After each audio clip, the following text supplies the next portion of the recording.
नमस्कार, यो AB news खबरको संकेत हो। तपाई अहिले एबी न्यूज एट 7 मा हुनुहुन्छ। म नयन सापकोटा, म प्रभा थापा। प्रारम्भमा मूल खबर। नेपालमा पछिल्लो 24 घण्टामा कोरोना संक्रमणबाट 11 जनाको मृत्यु, थप 855 जनामा संक्रमण। संक्रमितको संख्या 33,000 नाघ्यो। काठमाडौँ उपत्यकामा भदौ 17 गतेसम्म निषेधाज्ञा लम्ब्याउन सिफारिस। क्वारेन्टिन र आइसोलेसन निर्माणलाई तीव्रता दिए।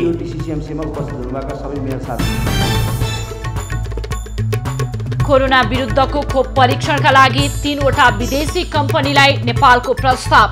लगानी गर्न नेपाल पनि तयार। नेपालमा 3टा कम्पनीसँग मिलेर जाने कसरी होला?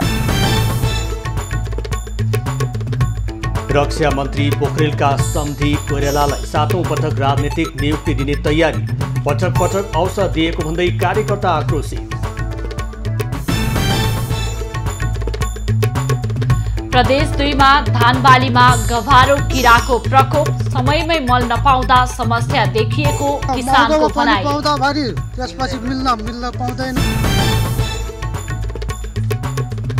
विश्वभर कोरोना संक्रमितको संख्या 2 करोड 38 लाख नाघ्यो। 8,17,000 भन्दा बढीको मृत्यु, 1 करोड 64 लाख निको भए। र नेपाल क्रिकेट संघको साधारण सभा स्थगित। कोरोना संक्रमणको जोखिमलाई मध्यनजर गरी स्थगित गरिएको क्यानको भनाई।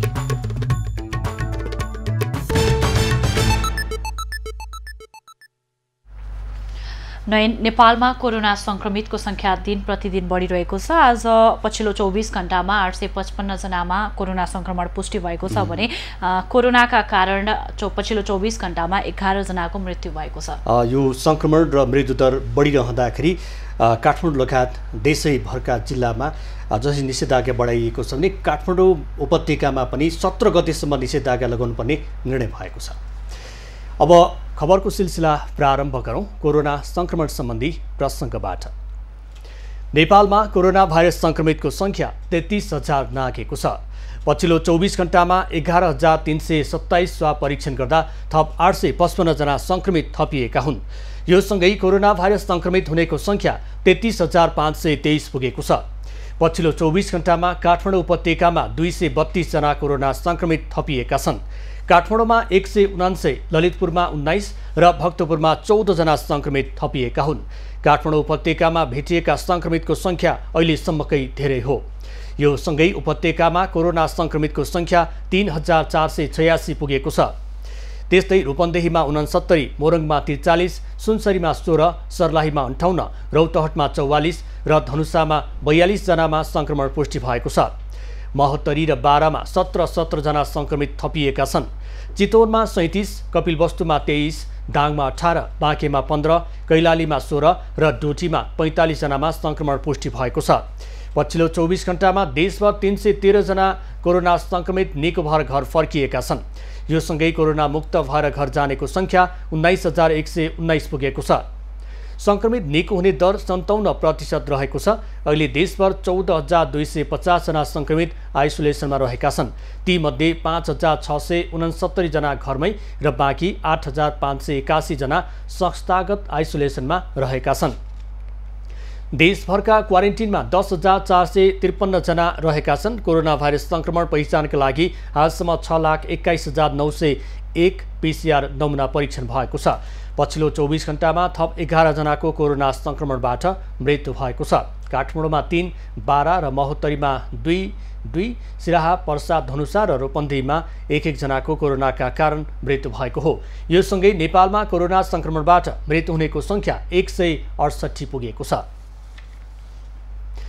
बारामा कोरोना संक्रमणबाट थप 2 जनाको मृत्यु भएको प्रहरीले जनाएको छ। वीरगञ्ज स्थित गण्डक अस्पतालमा उपचार गराइरहेका बाराको सुवर्ण गाउँपालिका वडा नम्बर 4 परशुरामपुरका 72 वर्षीय वृद्ध र महागढीमाई नगरपालिका वडा नम्बर 4 दहिया टोलका 59 वर्षीय पुरुष रहेका छन्। एकजनाको बिहान 6 बजे र अर्को एकजनाको बिहान 9 बजे मृत्यु भएको गण्डक अस्पतालले जनाएको छ। यो सँगै बारामा कोरोनाबाट मृत्यु हुनेको संख्या 12 पुगेको छ। कोरोना संक्रमित 680 मध्ये 252 जना निको भएर घर फर्किएका छन्। संक्रमित मध्ये केही घरमै र बाँकी शैक्षिक तालिम केन्द्रमा रहेको आइसोलेसनमा उपचार गराइरहेका छन्। कोरोना भाइरसको संक्रमणबाट आज महोत्तरीका 2 जनाको मृत्यु भएको छ। मृत्यु हुनेमा जिल्लाको बलवा नगरपालिका 3 बस्ने 77 वर्षीय पुरुष र मनरा सिसवा नगरपालिका 7 बस्ने 74 वर्षीय पुरुष रहेको जिल्ला स्वास्थ्य कार्यालयले जनाएको छ। मृतक मध्ये बलवा नगरपालिका 3 बस्ने पुरुषको प्रादेशिक अस्पताल जनकपुरमा ढाडको शल्यक्रिया गरिएकोमा उनी भदौ 6 गते कोरोना संक्रमित भएका थिए। त्यस्तै मनरा सिसवा 7 बस्ने पुरुषको भरतपुर क्यान्सर अस्पतालमा क्यान्सरको शल्यक्रिया गरी भदौ 3 गते कोरोना संक्रमित भएपछि उनी 1 सातादेखि जनकपुर स्थित होम आइसोलेसनमा रहेका थिए। अवस्था गम्भीर भएपछि थप उपचारका लागि जिल्ला अस्पताल जलेश्वर लैजाने बित्तिकै उनको मृत्यु भएको हो। यो सँगै महोत्तरीमा कोरोना संक्रमणबाट मृत्यु हुनेको संख्या 4 पुगेको छ। त्यसैगरी आज महोत्तरीमा थप 11 जना कोरोना संक्रमित भएका छन्। अहिलेसम्म यस जिल्लाको कुल संक्रमितको संख्या 1183 पुगेको छ। जिल्लामा जिल्ला अस्पतालमा आजसम्म 24 जना आइसोलेसनमा रहेका छन्। 75 जना होम आइसोलेसनमा बसिरहेका छन्। नेपाल स्वास्थ्य अनुसन्धान परिषदले कोरोना भाइरस विरुद्ध बनाइएको खोपको क्लिनिकल परीक्षण नेपालमा पनि गर्न औषधि उत्पादकलाई प्रस्ताव गरेको छ। क्लिनिकल परीक्षण तेस्रो चरणमा पुगेको 3वटा खोपको नेपालमा परीक्षण हुन लागेको हो। रुस र चीनमा बनेको खोपका साथै अक्सफोर्ड विश्वविद्यालयको समूहले बनाएको खोपको तेस्रो चरणको क्लिनिकल ट्रायल नेपालमा हुन लागेको हो। त्यसमध्ये चीनको होङसी कम्पनीले निर्माण गरेको खोप 1000 जनाका लागि ट्रायल गर्न प्रस्ताव आइसकेको छ। त्यस्तै रुसमा निर्माण भएको खोपको तेस्रो चरणको क्लिनिकल ट्रायल नेपालमा गर्न र उत्पादन सम्भाव्यता भए नेपालले पनि खोप बनाउनका लागि लगानी गर्ने सम्बन्धमा प्रस्ताव गरिएको छ। नेपालका लागि रुसी राजदूतसँग भेटेर परिषदले परीक्षण र उत्पादनका लागि प्रस्ताव गरेको छ। तेस्रो चरण पुगेका मध्ये 7वटा मध्येका नेपालमा 3टा कम्पनीसँग मिलेर जाने कसरी होला भनेर हामी छलफल चलाइरहेको छौँ र त्यसमध्ये होङसीको चाहिँ 1000 जना जतिलाई स्टडी गर्नुहोस् भन्ने दिशामा आइसकेका छ होइन। र त्यसको हामी सम्भाव्यता हामीले एउटा टेक्निकल टिम बनाएर गर्न लागिरहेको छौँ। र दोस्रो यहाँलाई भने रसियाको आजै मात्र पनि मैले रसियन एम्बेसडरसँग हाम्रो सामान्य राष्ट्रिय सभाका अध्यक्षज्यू लगायत स्वास्थ्य मन्त्रालय होइन मन्त्रीज्यू लगायत कुरा भइसकेको रहेछ। अनि सचिवजी हामी चाहिँ त्यो भनेर म भेट्न गएँ होइन। र हामीले अनुसन्धानको पर्मिसन पाइसके पछाडि हामीले अफिसियली नै आज हामीले उहाँहरूलाई चिठी लेखेर दिएका छौँ। तेस्रो चरणको क्लिनिकल परीक्षण गर्नका लागि पनि केही प्रक्रिया पूरा गर्नुपर्ने परिषदले जनाएको छ। नेपालमा सेन्ट्रल इथिकल रिभ्यू बोर्ड परिषद अन्तर्गत विभिन्न विषय विज्ञहरू सहितको स्वतन्त्र बोर्ड रहेको र त्यहाँ छलफल भएपछि मात्रै क्लिनिकल परीक्षणका लागि स्वीकृतको चरणमा लगिने बताइएको छ। क्लिनिकल परीक्षणका लागि बोर्डबाट पास भइसकेपछि औषधि व्यवस्था विभाग मार्फत लाइसेन्सका लागि अनुमति माग्ने परिषदको भनाइ छ। क्लिनिकल ट्रायल गर्दा इथिकल रिभ्यू बोर्डबाट पास भइसके पछाडि होइन अब त्यो ड्रगको अथवा भ्याक्सिनको पर्मिट दिने अर्गनाइजेसन भनेको डिडिए होइन औषधि व्यवस्था विभागमा चाहिँ अर्गनाइजेसनले होइन त्यो प्रपोजल पास भइसके पछाडि अथवा एनएचआरसीले निवेदन हाल्छ र त्यसको लाइसेन्सिङ पर्मिट चाहिँ पाइसके पछाडि त्यो पटक्कै कति चाहियो। जस्तै मानौँ 100 जनाको लागि रिसर्च गर्न त 1000 भाइल भ्याक्सिन चाहिन्छ भने हामीलाई 1000 भाइलको लागि चाहिँ पर्मिसन दिनुहोस्, हामी रिसर्च गर्न चाहन्छौँ भनेर हामी त्यो स्टडी प्रोटोकल डिजाइन सबै पठाउँछौँ। उहाँहरूको पनि एउटा चाहिँ एउटा टेक्निकल टिमले त्यहाँ हेर्नुहुन्छ र त्यो प्रक्रिया पुगेपछि उहाँहरूले इट्स ओके भनेर पठाउनु। खोप क्लिनिकल परीक्षणका लागि स्वास्थ्य मन्त्रालयसँग छलफल भइरहेको पनि छ। क्लिनिकल परीक्षणका लागि प्रधानमन्त्री स्तरबाट स्वीकृत लिनु नपर्ने पनि परिषदले स्पष्ट पारेको छ। सबै चरणका क्लिनिकल परीक्षणमा पास भएका खोपलाई WHO ले पनि स्वीकृति दिने विश्वास गरिएको छ।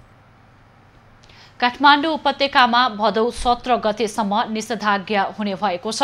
काठमाडौँ, भक्तपुर र ललितपुरका प्रमुख जिल्ला अधिकारी र सुरक्षा निकायका प्रमुखको बैठकले भदौ 10 गतेसम्मको निषेधाज्ञालाई 7 दिन थप गर्ने निर्णय गरेका हुन्। उपत्यकाका 3 जिल्लाको जिल्ला सङ्कट व्यवस्थापन केन्द्रको बैठकले 10 गतेसम्मको निषेधाज्ञा लम्ब्याउने कायम राख्ने निर्णय गर्दै सिफारिस गृह मन्त्रालयमा पठाएको हो। सिफारिस स्वीकृति भए लगत्तै उपत्यकामा भदौ 17 गते राति 12 बजेसम्म निषेधाज्ञा कायम हुनेछ। उपत्यकामा संक्रमण बढ्दै गएको निष्कर्षसहित निषेधाज्ञा थप गर्न जिल्ला संकट व्यवस्थापन केन्द्र निषेधाज्ञा थप गर्ने निष्कर्षमा पुगेको हो। यसअघि भदौ 3 गतेदेखि उपत्यकामा निषेधाज्ञा गरिएको थियो। निषेधाज्ञा जारी भएपछि अत्यावश्यक बाहेकका गतिविधि रोकिएका छन्। दैनिक उपभोग्य वस्तु खरिदका लागि भने बिहान 7 बजेदेखि सवा 9 बजेसम्म पसल सञ्चालनको अनुमति दिएको छ। मंगलबारसम्म कोरोना संक्रमितको संख्या 3486 पुगेको छ। केही दिन यता दैनिक 200 भन्दा बढीमा कोरोना संक्रमण पुष्टि भइसकेको छ। काठमाडौँ जिल्ला कोरोना संकट व्यवस्थापन समितिले उपत्यकामा क्वारेन्टिन स्थल र आइसोलेसन निर्माणलाई तीव्रता दिने निर्णय गरेको छ। काठमाडौँमा मंगलबार बसेको समिति बैठकले विभिन्न विद्यालयलाई क्वारेन्टिन स्थल बनाउने र पशुपति धर्मशालालाई पनि क्वारेन्टिन स्थल र आइसोलेसनमा रूपान्तरण गर्न थप स्थानको खोजी गर्ने निर्णय गरेको हो। बैठकले निषेधाज्ञामा थप कडाई गर्ने निर्णय पनि गरेको छ। निषेधाज्ञाको अवधि को निरन्तरता दिने विषयमा मेयर फोरमको पनि सकारात्मक हामीले राय प्राप्त भएको छ र अहिलेको यो डिसिसिएमसीमा उपस्थित हुनुभएका सबै मेयर साहबहरूको पनि सकारात्मक हामीलाई चाहिँ राय प्राप्त भएको छ। बैठकले उपत्यका प्रवेशलाई थप कडाई गर्नुपर्नेमा जोड दिएको छ। विदेशबाट नेपाल आउने सबै व्यक्तिहरू पैसा तिरेर होटलमा क्वारेन्टिनमा बस्न नसक्ने भएकाले पीसीआर परीक्षण गरेर आएका नेपालीहरूलाई घरमा नै पठाउने व्यवस्था गर्नुपर्नेमा समितिको जोड छ। समितिले उपत्यकामा पीसीआर जाँचलाई तीव्र रूपमा अघि बढाउने निर्णय गरेको छ। नेपाल चिकित्सक संघले कोरोनाको उपचारमा खटिएका चिकित्सक तथा स्वास्थ्य कर्मीमाथि दुर्व्यवहार नगर्न आग्रह गरेको छ। स्वास्थ्य मन्त्रालयले मंगलबार गरेको पत्रकार सम्मेलनमा संघका अध्यक्ष डाक्टर लोचन कार्कीले निषेधाज्ञा तथा लकडाउनको समयमा सबै व्यक्तिहरू घरमै रहेको अवस्थामा चिकित्सक तथा स्वास्थ्य कर्मी घर परिवार समेत छाडेर बिरामीको स्वास्थ्य उपचारमा खटिएको भन्दै चिकित्सकलाई दुर्व्यवहार नगर्न आग्रह गरेका हुन्। काठमाडौँ लगायतका शहरी क्षेत्रमा नै समाज तथा घरबेटीले गर्ने चिकित्सकहरूलाई दुर्व्यवहारले गर्दा मनोबल घट्ने उनले बताएका छन्। घरबेटीले छिर्न नदिएको घटना अथवा छरछिमेकीहरूले हेर्ने दृष्टिकोण, होटलमा क्वारेन्टाइनमा जाँदा सजिलै नपाउने, यस्ता खालका घटनाहरूले हाम्रो मनोबल बढाउने भन्दा पनि घटाउने काम गर्छ भन्ने कुरा हामी हजुरहरूको समक्ष पनि राख्न चाहन्छौँ। संघका अध्यक्ष डाक्टर कार्कीले नेपालमा कोरोना संक्रमण र मृत्युदर बढ्दै गएको भन्दै जनस्वास्थ्यको मापदण्ड पालना गर्न पनि आग्रह गरे। उनले जनस्वास्थ्यको मापदण्ड पूरा गरेमा होम आइसोलेसनमा रहेका संक्रमितबाट अन्य व्यक्तिमा कोरोना संक्रमण नबढ्ने पनि बताएका छन्। कार्कीले कोरोना संक्रमित चिकित्सक निको भएमा अन्य बिरामीको उपचारमा फर्कने र स्वास्थ्य सेवा प्रदान गर्ने भएकाले संक्रमित चिकित्सकलाई दुर्व्यवहार नगरी उनीहरूको मनोबल बढाउन सहयोग गर्न समेत आग्रह गरेका छन्। सत्तारूढ नेपाल कम्युनिस्ट पार्टी नेकपाको सचिवालय बैठक आगामी शनिबार बस्ने भएको छ। आज बालुवाटारमा अध्यक्षद्वय केपी ओली र पुष्पकमल दाहाल बीच भएको बैठकमा भदौ 13 गते शनिबार 11 बजे सचिवालय बैठक बोलाउने सहमति भएको हो। महासचिव विष्णु पौडेल संयोजकत्वको विवाद समाधानका लागि गठित कार्यदलले बुझाएको सुझाव सहितको प्रतिवेदनमाथि करिब 2 घण्टा छलफल गरेपछि सचिवालय बैठकको मिति तोकिएको हो। कार्यदलले पेश गरेको प्रतिवेदनमा अब सचिवालय बैठकमा विस्तृत छलफल हुने बताइएको छ। आजको छलफलमा 2 अध्यक्षसँगै कार्यदल सदस्य रहेका महासचिव विष्णु पौडेल र नेता जनार्दन शर्मा समेत सहभागी भएका थिए। कार्यदलको प्रतिवेदनमा ओली सरकार सञ्चालनमा केन्द्रित हुने र दाहाल पार्टी सञ्चालनमा मूलतः केन्द्रित हुने उल्लेख छ। सरकारका काम थप प्रभावकारी बनाउन संघ तथा प्रदेशका मन्त्रीहरू हेरफेर गर्न पनि कार्यदलले सुझाव दिएको छ। एकता महाधिवेशन, पार्टी एकतालाई पूर्णता लगायतका विषयमा पनि प्रतिवेदनमा समेटिएको छ। सरकारले डाक्टर उपेन्द्र कोइरालालाई राष्ट्रिय वाणिज्य ब्याङ्कको अध्यक्षमा नियुक्त गर्ने भएको छ। उपप्रधान तथा रक्षा मन्त्री ईश्वर पोखरेलका सम्धी डाक्टर कोइराला 7औं पटक सरकारी नियुक्ति पाउने एकमात्र भाग्यमानी व्यक्ति हुन्।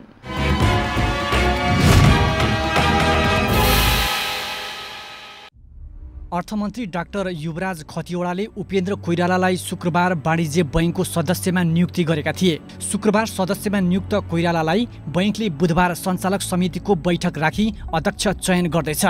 वाणिज्य बैंकका अध्यक्ष निर्मलहरि अधिकारीलाई राजस्व बोर्डले सदस्यमा नियुक्त गरी कोइरालालाई बैंकको अध्यक्ष चयन गर्न लागि हो। उपप्रधान तथा रक्षा मन्त्री ईश्वर पोखरेलका सम्धी डाक्टर कोइराला 7औं पटक सरकारी नियुक्ति पाउने भाग्यमानी नेपाली हुन्। 2051 सालको तत्कालीन नेकपा एमाले सरकारको पालामा कोइराला खाद्य संस्थानको महाप्रबन्धक भएका थिए। खाद्य संस्थानको महाप्रबन्धक भएपछि उनी महेन्द्र मोरङ बहुमुखी क्याम्पसको प्रमुख बनाइए। त्यसपछि विराटनगरकै स्नातकोत्तर क्याम्पसको प्रमुख भए। 2061 सालमा ईश्वर पोखरेल उद्योग वाणिज्य तथा आपूर्ति मन्त्री भएको समयमा उनी नेपाल आयल निगमको कार्यकारी अध्यक्ष नियुक्त भए। आयल निगमको कार्यकारीबाट कार्यकाल सकिएपछि बीचमा केही समय खाली बसे। त्यसपछि उनी उच्च माध्यमिक शिक्षा परिषदको उपाध्यक्षमा नियुक्त भए। उच्च मावि शिक्षा परिषदको उपाध्यक्षबाट निवृत्त भएपछि केही समय उद्योगी राजेन्द्र खेतानको लक्ष्मी बैंकको अध्यक्ष भए। पुनः कोइरालालाई पोखरेलले मध्यपश्चिमाञ्चल विश्वविद्यालयको उपकुलपतिमा नियुक्ति दिलाए। मध्यपश्चिमाञ्चल विश्वविद्यालयको उपकुलपतिको कार्यकाल सकिएको केही महिनापछि उनलाई राष्ट्रिय वाणिज्य बैंकको अध्यक्ष बनाइएको छ। तत्कालीन एमालेमा राजनीतिक योगदान भएका थुप्रै नेता कार्यकर्ता र पेसाकर्मी थिए। अहिले नेकपामा पनि 101 पार्टीका लागि त्याग गर्नेहरूको बाहुल्य छ। तर नेकपा सत्तामा आएपछि नियुक्ति भने नेताका आफन्तले मात्र पाउँछन् भन्ने दृष्टान्त कोइरालाको 7औं नियुक्तिले पुष्टि भएको छ। नेकपाका नेता कार्यकर्ताले कोइरालाको नियुक्तिलाई लिएर सामाजिक सञ्जालमा व्यङ्ग्य गर्नुका साथै आक्रोश पनि पोखेका छन्। उनीहरूले यसरी त लज्जा पनि आउँदैन र भन्ने प्रश्न गर्दै के सार्वजनिक सम्पत्ति कथित नेताहरूको वा वीरता हो भनी आक्रोश पोखेका छन्। पार्टीको 8औं महाधिवेशनमा ईश्वर पोखरेललाई सहयोग गरेका एकजना कार्यकर्ताले सहयोग गरेमा पश्चाताप भइरहेको भन्दै पीडा पोखेका छन्।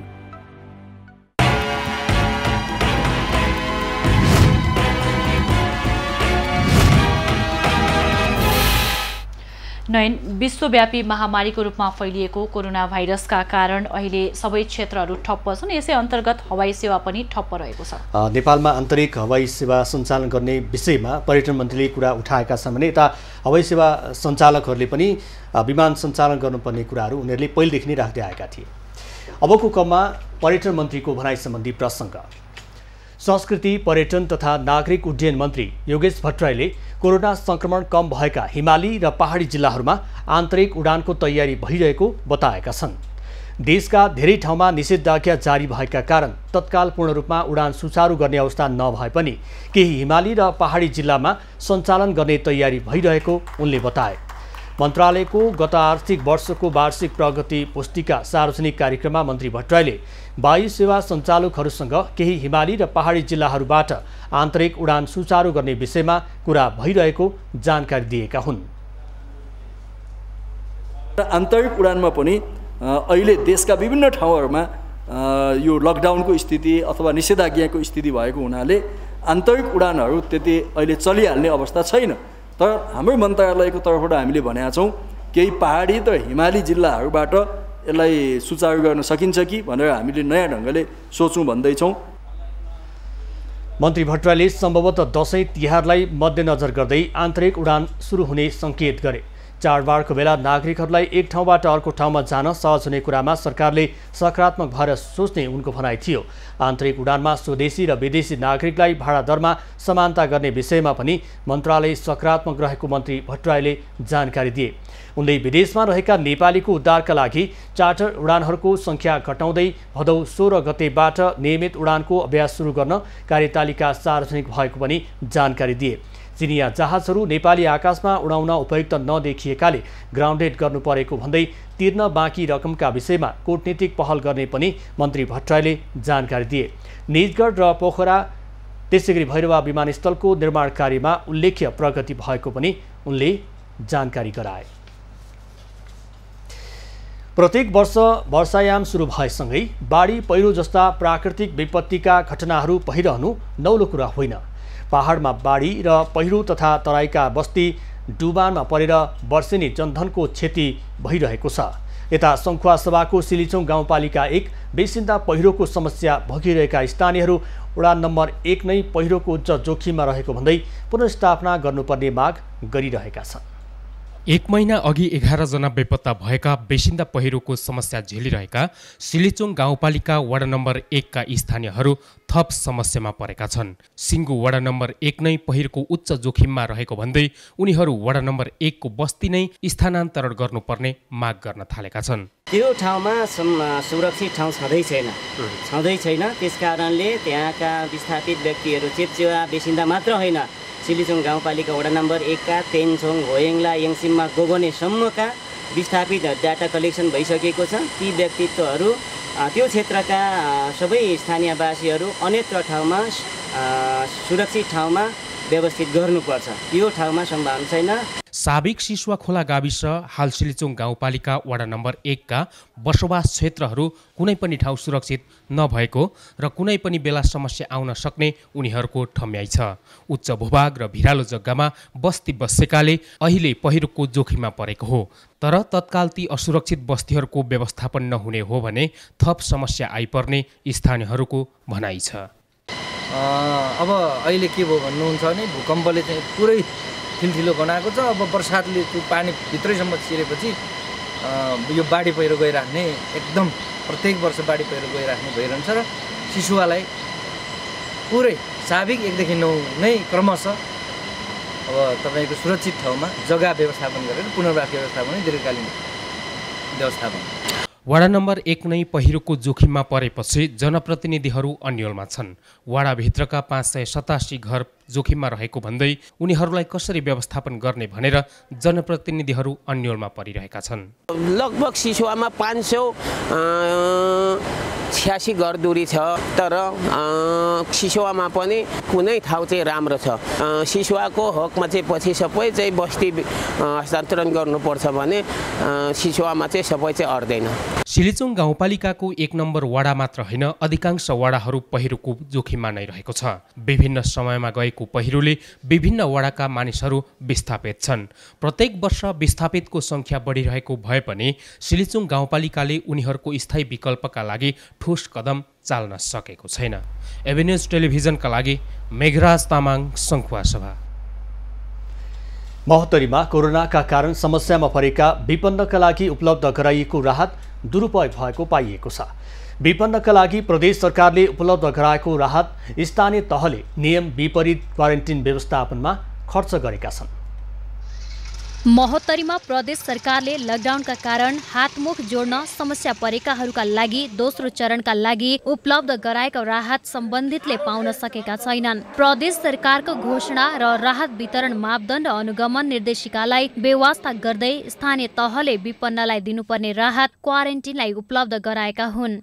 में दोसर चरण के लिए राहत आयल है, वहाँ सबके न मिलल अभी तक, और सुन लिया जे क्वारंटाइन में खर्चा भ रहा है तो ओकर जाँच होके चाहिए। ओकर मतलब होके चाहिए कि आदमी के मिलल है राहत, राहत के रूप में होके चाहिए, क्वारंटाइन में न होके चाहिए, इसके लिए जाँच जरूरी। महोत्तरीको 14वटा स्थानीय तहमध्ये औरही नगरपालिका बाहेक सबैले विपन्नलाई दिनुपर्ने राहत अन्यत्रै खर्च गरेका हुन्। प्रदेशले उपलब्ध गराएको सहयोग क्वारेन्टिनमा बस्नेको खाना तथा क्वारेन्टिन व्यवस्थापन नाउँमा खर्च गरेको देखाई आफ्ना कार्यकर्तालाई वितरण गरेको आरोप समेत लागेको छ। केही स्थानीय तहले अझै राहत वितरण नै गरेका छैनन्। दोस्रो चरणको राहत प्रदेश सरकारले जुन पठाएको छ त्यो राहत चाहिँ हाम्रो क्वारेन्टाइनको व्यवस्थापनमा त्यो राहतहरू खर्च गरिरहेछौँ। यहाँ 700 करिबन मान्छेहरू क्वारेन्टाइनमा छ, त्यसकै व्यवस्थापनमा हामीहरू खर्च गरिरहेछौँ। स्थानीय तहले बुझाएको विपन्नको सूची अनुसार प्रदेश सरकारले घरेलु तथा साना उद्योग कार्यालय मार्फत महोत्तरीमा 1,75,83,519 रुपियाँ बराबरको राहत उपलब्ध गराएको थियो। विपन्नलाई वितरण गर्नुपर्ने 9,705 प्याकेट राहत सामग्री कहाँ पुग्यो जिल्लाका विपन्नलाई नै जानकारी छैन। दोस्रो चरणमा प्रत्येक वडाका 70 जना अति विपन्न परिवारलाई 25 किलो चामल, 2 किलो दाल, 1 लिटर तेल, आधा किलो सोयाबिन दिने प्रदेश सरकारले निर्णय गरेको थियो। विपन्नलाई उपलब्ध गराएको राहत दुरुपयोग भएको भन्दै त्यसको छानबिनको माग समेत महोत्तरीमा उठेको छ। कमलेश मण्डल, महोत्तरी। प्रदेश 2 का 8वटै जिल्लामा गभारो किराको प्रकोपले धानबाली सुक्न थालेको छ। प्रदेश भूमि व्यवस्था तथा कृषि तथा सहकारी मन्त्रालयका अनुसार प्रदेशको 95% धानबालीमा किराको प्रकोप देखिएको छ। समयमा रासायनिक मल नपाउँदा धानमा समस्या देखिएको किसानको गुनासो छ।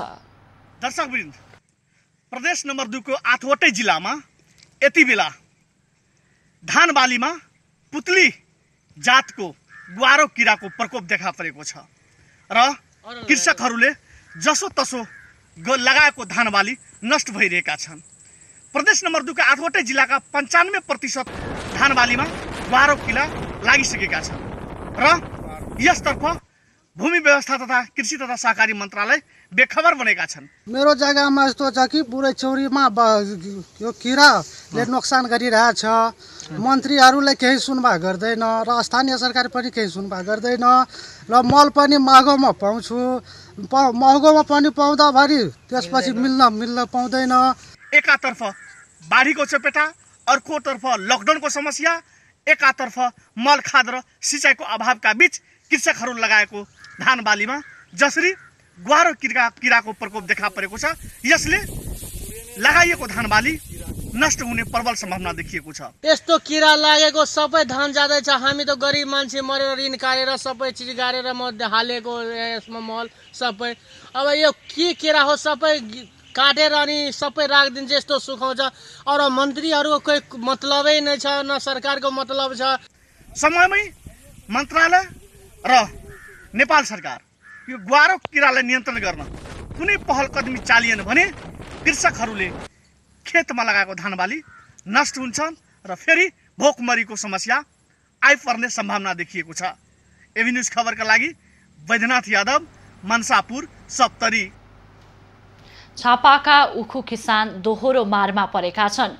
लकडाउनका कारण उखु बेच्न नपाएर करोडौं नोक्सानी बेहोर्नु परेका किसानले अहिले खेतीको बिमा बापतको रकम नपाउँदा दोहोरो मारमा परेका हुन्। झापा जिल्लामा व्यावसायिक रूपमा उखु खेती गर्दै आएका किसानहरू दोहोरो मारमा परेका छन्। कोरोना संक्रमण रोक्न सरकारले गरेको लकडाउनका कारण उखु बेच्न नपाएर करोडौं नोक्सानी बेहोर्नु परेको र खेतीको बिमा बापतको रकम समेत नपाउँदा किसान दोहोरो मारमा परेका हुन्। 25 वर्षदेखि बुद्ध शान्ति गाउँपालिका स्थित जयपुरमा विनायक कृषि फार्म मार्फत उखु खेती गर्दै आएका अर्जुनधारा 5 का सञ्जु भारतीले 45 बिघा क्षेत्रफलमा लगाएको उखु बारीमै सुकेर गएको छ। लकडाउनले उखु बेच्न नपाएर करोडौं क्षति बेहोर्नु परेको बेला बिमा कम्पनीले पनि किसानलाई ठगेको भारतीको गुनासो छ। उनले नेको इन्सुरेन्समा 1 करोडको बिमा गरेको जनाएका छन्। यो विश्वकै एउटा महामारी कोरोनाको भयावह स्थितिले उखु खेती भन्न खोजेको यो यहाँबाट उठाउनै पाइएन। हामीले यसरी नै सडिरहेको छ, यहाँ हेरिदिनु होला हैन। यसरी नै मेरो 40-45 बिघामा चाहिँ सडेको छ। इन्सुरेन्स क्लेम गरेको कोरोनाले गर्दाखेरि यो तपाईले पाउँदैन भनेर मलाई नेकुलले भन्यो। उखु उत्पादन तथा बिक्री हुने मुख्य सिजनमै लकडाउन हुँदा जिल्लाका भारती जस्ता सयौं किसानले करोडौं नोक्सानी सहनु परेको हो। मुख्य सिजनमा बिक्री गर्न नसक्दा अहिले उखुका लाक्रा खेतबारीमै सुक्न थालेका छन् भने वर्षाका कारण उखु पानी चढेर काम नदिने भएको छ। बैंकको ब्याज र जग्गा भाडा तिर्नका लागि किसानलाई समस्या भएको छ। हेर्नुस्, तपाईको बोटै सडिएका छन् उखुहरू, तपाईको हाँगा हालेको छ, यसमा पानी चढिसकेको छ। तपाईको अब हामी किसानहरूले चाहिँ तपाईको चर्को ब्याजमा बैंकबाट ल्याएर यो गरेका छौँ, खेती गरेका छौँ। अहिले आएर तपाईको यो इन्सुरेन्स हामीले इन्सुरेन्स गरेका छौँ, इन्सुरेन्स बापत पनि केही सहयोग पाइन्छ कि भनेको उल्टो उहाँहरूले चाहिँ यो लकडाउनको कारणले गर्दा हाम्रो कारणले गर्दा होइन भन्ने कुरो आएको छ। जिल्लाका किसानले सेतो र कालो जुस बनाउने ग्यामेरा प्रजातिका उखु उत्पादन गर्दै आएका छन्। उखु उत्पादन तथा बिक्री हुने मुख्य सिजन चैत्र, वैशाख र जेठ हो। लकडाउन लम्बिँदै जाँदा किसानले उखु बिक्री गर्न नपाएसँगै अहिले खेतबारीमै उखु नष्ट हुन थालेको छ। केही काम नदिने उखु फाड्नका लागि पनि ठूलो रकम खर्च हुने किसानको भनाइ छ। खेतीको बिमा बापतको रकम नपाएको भन्दै किसानले रकम उपलब्ध गराइदिन माग गरेका छन्। इन्सुरेन्सको बुदा 1 को 6 मा चाहिँ आकस्मिक दुर्घटना र बाहिरी कारण भन्ने छ। आकस्मिक दुर्घटनामा परिरहेको छ र बाहिरी कारणमा पनि पर्छ र पनि भन्न खोजेको इन्सुरेन्स नेकोन इन्सुरेन्सले चाहिँ वास्ता गरिरहेको छैन। झापाको शिव शताक्षी, अर्जुनधारा, बिर्तामोड, मेचीनगर नगरपालिका र बुद्ध शान्ति हल्दीबारी लगायतका गाउँपालिकामा झण्डै 500 बिघा जमिनमा उखु खेती हुँदै आएको छ। गत आर्थिक वर्षमा 5500 मेट्रिक टन उखु उत्पादन भएको कृषि ज्ञान केन्द्रले जनाएको छ। सन्तोष नेउपाने, झापा। बाँकेका मुस्लिम समुदायले कोरोना भाइरसको संक्रमणलाई मध्यनजर गर्दै मोहरम पर्वमा जुलुस ननिकाल्ने भएका छन्। मोहरम पर्वमा कुनै प्रकारको भिडभाड नगरी ताजिया सेलाउन मोहरम समितिका अगुवाहरूले अपिल गरेका हुन्। विगत वर्षहरूमा संयौंको संख्यामा मानिसहरू भेला भएर ताजिया सेलाउने गरिएकोमा यस वर्ष भने कुनै ताजिया सेलाउन करबलामा आलोपालो गरेर जाने निर्णय भएको छ। धेरै ठूलो पर्व हो यो पनि। वास्तविकमा यसमा भिड भक्कडाको यो चाहिने मोहरम हो, किनकि यो राति हामीले जुलुस गर्दाखेरिमा 5000-6000 मान्छे हुन्थ्यो, तर कार्यक्रम आजैदेखि हाम्रो सुरु थियो। यो कार्यक्रम पनि हामी स्थगित गरेको छौँ। यो वर्ष मोहरम पर्व आगामी भदौ 14 गते आइतबार मनाइँदैछ।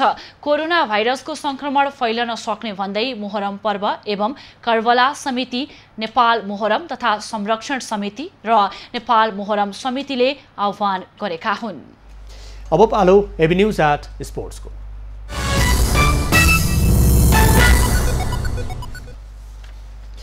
भदौ दोस्रो साताका लागि तोकिएको नेपाल क्रिकेट संघ क्यानको साधारण सभा अनिश्चितकालका लागि स्थगित भएको छ। क्यानले मंगलबार विज्ञप्ति जारी गर्दै भदौ दोस्रो साताका लागि तोकिएको साधारण सभा कोरोनाका कारण देखाउँदै स्थगित भएको जानकारी गराएको हो। क्यानका सचिव अशोकनाथ प्याकुरेलले विज्ञप्ति मार्फत साधारण सभा अर्को सूचना प्रकाशित नभएसम्मका लागि स्थगित भएको जानकारी दिएका हुन्। विश्वव्यापी फैलिएको कोरोना भाइरस र सरकारले एक सातादेखि लगाएको निषेधाज्ञाका कारण भदौमा तय भएको क्यानको वार्षिक साधारण सभा अर्को सूचना जारी नभएसम्मका लागि स्थगित भएको जारी विज्ञप्तिमा उल्लेख छ। गत साउन पहिलो साता बसेको क्यान कार्य सम्पादन समितिको बैठकले भदौ दोस्रो हप्ताभित्रै साधारण सभा गर्ने निर्णय गरेको थियो। स्थगित साधारण सभा आइसिसीसँगको समन्वय र सहज वातावरणपछि मिति तय गर्ने विज्ञप्तिमा उल्लेख छ। ब्राजिलका फुटबल स्टार रोनाल्डिन्हो पाराग्वेको जेलबाट मुक्त भएका छन्। पाराग्वेका न्यायाधीश गुस्ताभो अमारिल्लाले रोनाल्डिन्हो र उनका दाइलाई झन्डै 5 महिनापछि जेलबाट मुक्त गरेका हुन्। न्यायाधीश गुस्ताभोले आफूले चाहेको जुनसुकै देशमा स्वतन्त्र रूपमा यात्रा गर्न पाउने भए पनि उनले आफ्नो स्थायी ठेगाना परिवर्तन गरेको खण्डमा सुसूचित गराउनुपर्ने फैसला सुनाएका हुन्। रोनाल्डिन्होले आफ्ना रिहाइका शर्तहरू स्वीकार गरेका छन्। रोनाल्डिन्होलाई 69,000 पाउन्ड जरिवाना समेत तोकिएको छ। रोनाल्डिन्हो ब्राजिलमा प्रत्येक 3 महिनामा न्यायाधीश समक्ष 1 वर्षसम्म र उनका दाइ 2 वर्षसम्म पेश हुनुपर्नेछ। नक्कली पासपोर्ट र कागजातसहित पाराग्वे प्रवेश गरेको आरोपमा रोनाल्डिन्हो र उनका दाइ रोबर्टो गत मार्चमा पक्राउ परेका थिए। दुवै दाजुभाइलाई पाराग्वे प्रहरीले 1 महिनासम्म जेलमा र त्यसपछि 4 महिना पाराग्वेको राजधानी असुनियनको एक होटलमा राखेको थियो। सन् 2002 मा ब्राजिलले विश्वकपको उपाधि जित्दा रोनाल्डिन्हो मुख्य खेलाडी थिए। उनले FIFA player of the year, Ballon d'Or जस्ता उपाधि जितेका छन्। रोनाल्डिन्होले बार्सिलोना, एसी मिलान लगायतका क्लबबाट व्यावसायिक फुटबल खेलेका थिए। अब पालो नयाँ पुस्ताको।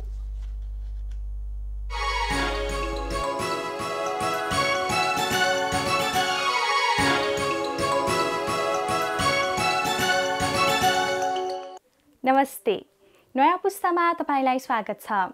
के तपाईलाई थाहा छ कोभिड-19 को महामारीका कारण नेपालमा मात्र होइन, यति बेला 188 देशमा स्कुल बन्द छ। सन् 2020 अन्त्यसम्ममा कोभिड-19 को महामारीका स्वास्थ्य, सामाजिक तथा आर्थिक असरका कारण विश्वभरिका 11 करोड 70 लाख बालबालिका आर्थिक गरिबीको गहिरो खाडलमा धकेलिँदैछन्। तीमध्ये कति होलान् नेपाली बालबालिका? कोभिड-19 र बालबालिका,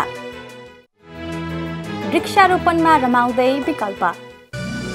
संसारभर भएका अध्ययनले कोभिड-19 को महामारीका स्वास्थ्यसँगै सामाजिक तथा आर्थिक रूपमा भयानक असर हुने देखाएको छ। तर नेपालमा भने यस्ता असर कम गर्नेतिर गम्भीरतापूर्वक लाग्न भन्दा राजनीतिक खेलमा रुमल्लिएको छ सरकार। नयाँ भएकाले कोभिड-19 अर्थात् कोरोना भाइरससँग सम्बन्धी रोगहरूको महामारीका बारेमा पर्याप्त अध्ययन भएको थिएन।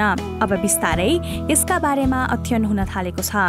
यसको स्वास्थ्य सम्बन्धी मात्र नभएर सामाजिक तथा आर्थिक रूपमा हुने असर पहिले सोचिएको भन्दा धेरै भयानक भएको पत्ता लाग्न थालेको छ। यी असर चाहिँ सबैभन्दा बढी बालबालिकामा पर्ने देखिएको छ। त्यसो त यो महामारीको केन्द्रमा बालबालिका छैनन्, तर जोखिमका हिसाबले चाहिँ सबैभन्दा ठूला पीडित बालबालिका नै भएका छन्। महामारी असर सबैलाई बराबरी पर्छ भन्ने पनि छैन।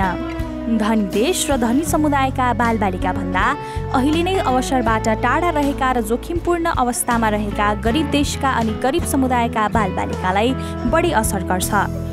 सेभ द चिल्ड्रेन र युनिसेफले गरेको एक अनुसन्धान अनुसार सन् 2020 अन्त्यसम्ममा कोभिड-19 को महामारीका स्वास्थ्य, सामाजिक तथा आर्थिक असरका कारण विश्वभरिका 11 करोड 70 लाख बालबालिका आर्थिक गरिबीको चपेटामा पर्नेछन्। सेभ द चिल्ड्रेन र युनिसेफले गरेको एक अनुसन्धान अनुसार सन् 2020 अन्त्यसम्ममा कोभिड-19 को महामारीका स्वास्थ्य, सामाजिक तथा आर्थिक असरका कारण विश्वभरिका 11 करोड 70 लाख बालबालिका आर्थिक गरिबीको चपेटामा पर्नेछन्। कोभिड-19 को महामारीका कारण परिवारको आम्दानी घटेपछि उनीहरूले खाना, स्वच्छ पानी, स्वास्थ्य सेवा वा शिक्षामा लगानी गर्न सक्दैनन् र यसको ठूलो असर बालबालिकामा नै पर्छ। परिवार झन गरिब हुँदै जाँदा बालबालिका हिंसा, शोषण र दुर्व्यवहारको शिकार हुन्छन्। कोभिड-19 को महामारीका कारण यति बेला 188 देशमा स्कुल बन्द छ। यसको प्रत्यक्ष असर परेको छ संसारभरिका 1 अर्ब 60 करोड बालबालिका तथा युवाहरूमा। स्कुल बन्द गर्ने 188 देशमध्ये 2/3 देशले दूर शिक्षाका विविध कार्यक्रम सञ्चालन गरेका छन्। तर त्यसको अर्को पाटो पनि छ। दूर शिक्षा लागू गर्ने गरिब देशमा इन्टरनेटको अवस्था एकदमै खराब छ। महामारीभन्दा अगाडि विश्वको 1/3 युवासँग इन्टरनेटको पहुँच थिएन। कोभिड-19 को महामारीलाई हल्का रूपमा लिएका नेपाल जस्ता मुलुकका नेतृत्वले यी तथ्याङ्कलाई गम्भीरतापूर्वक लिएर आवश्यक कदम चाल्न जरुरी छ, किनकि यो महामारीलाई हल्का रूपमा लिएर राजनीतिमा मात्र रुमलिँदा आज मात्र होइन, भविष्यको पुस्ता नै अन्धकारको गहिरो खाडलमा साकिनेछ। कोभिड-19 को महामारीसँगै हामीलाई बाढी पहिरोले गम्भीर असर गरेको छ। बाढी पहिरोलाई कसरी कम गर्न सकिन्छ? वनजङ्गल हुर्काएर। नेपालमा बढ्दो प्रकृति विपत्तिको जोखिम, बाढी पहिरो लगायतको घटनाबारे रेडियो टेलिभिजनबाट हेरेर पाल्पाको तानसेन नगरपालिका वडा नम्बर 5 अर्धाथोका विकल्प कार्कीले वृक्षारोपण अभियानलाई तीव्रता दिएका छन्। 14 वर्षीय विकल्पले घर नजिकै रहेको जडीबुटी, वनजन्य तथा फलफुल बहुउद्देश्य सहकारी नर्सरीबाट बिरुवा लिएर वृक्षारोपणमा मन भुलाउने गरेका छन्। तानसेनको न्यू होराइजन माध्यमिक विद्यालयको कक्षा 8 मा पढ्ने विकल्पले लकडाउनमा विद्यालय बन्द हुँदा घरमा बस्दाको समयलाई सदुपयोग गरी घर नजिकैको बारीमा वृक्षारोपण गर्ने गरेका छन्। बेला बेलामा नर्सरीमा हेर्ने काम गर्छु, अनि फेरि लकडाउनको बिचमा फेरि मैले 10 वटा कागतीको बिरुवा लगाएर हेरसुसार गर्ने गर्छु र बिहान साँझ पढ्ने र लेख्ने गर्छु। बिहान र दिउँसोको समयमा घरमै पढ्ने र बेलुकीको समयमा घर नजिकैको कान्ला, बारी र भूक्षयको सम्भावना रहेको ठाउँमा फलफुल, अमिलो, जाँच, जडीबुटी र घाँस प्रजातिका बिरुवाहरू विकल्पले लगाउने गरेका छन्। विकल्प कोरोनाको बढ्दो संक्रमण, त्यसमाथि वर्षायामको जोखिमले नेपालमा सिर्जना गरेको व्यत्यासलाई केही हदसम्म कम गर्न वृक्षारोपणमा जुटेका हुन्। बिरुवाहरू राम्रोसँग हेरचाह गर्छु र नर्सरीको बारेमा बुझ्न जान्छु र बिरुवा रोपेर मैले टाइम पासको लागि गरेको छु। हामीले वन विनाश गर्ने तर वृक्षारोपण नगर्ने प्रवृत्तिलाई निरुत्साहित गर्न विकल्पले घर नजिकैको खाली जग्गामा वृक्षारोपण गरेर देखाएको उदाहरण योग्य कामलाई हामी सबैले सिको गरी हाम्रो घर नजिकै वृक्षारोपण गरौँ।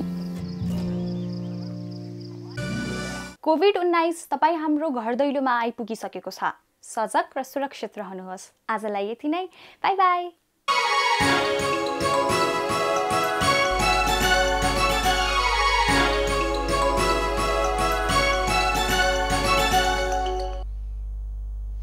अब पालो एभिन्यूज एट मौसमको। एभिन्यूज एट मौसमको साथमा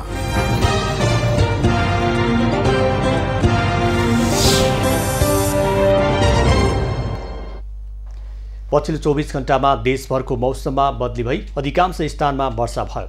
आज राति देशका केही स्थानमा मेघगर्जन र चट्याङसहित हल्कादेखि मध्यम वर्षा हुनुका साथै प्रदेश 2, बागमती प्रदेश र गण्डकी प्रदेशका 1-2 स्थानमा भारी वर्षाको सम्भावना रहेको जल तथा मौसम पूर्वानुमान महाशाखाले जनाएको छ।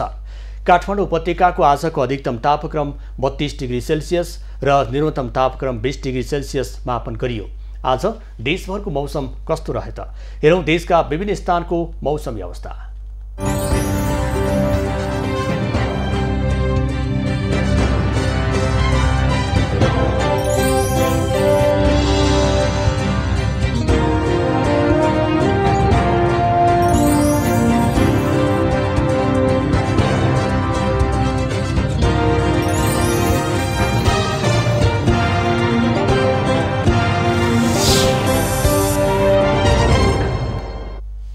अहिलेलाई खबरको क्रम यति नै।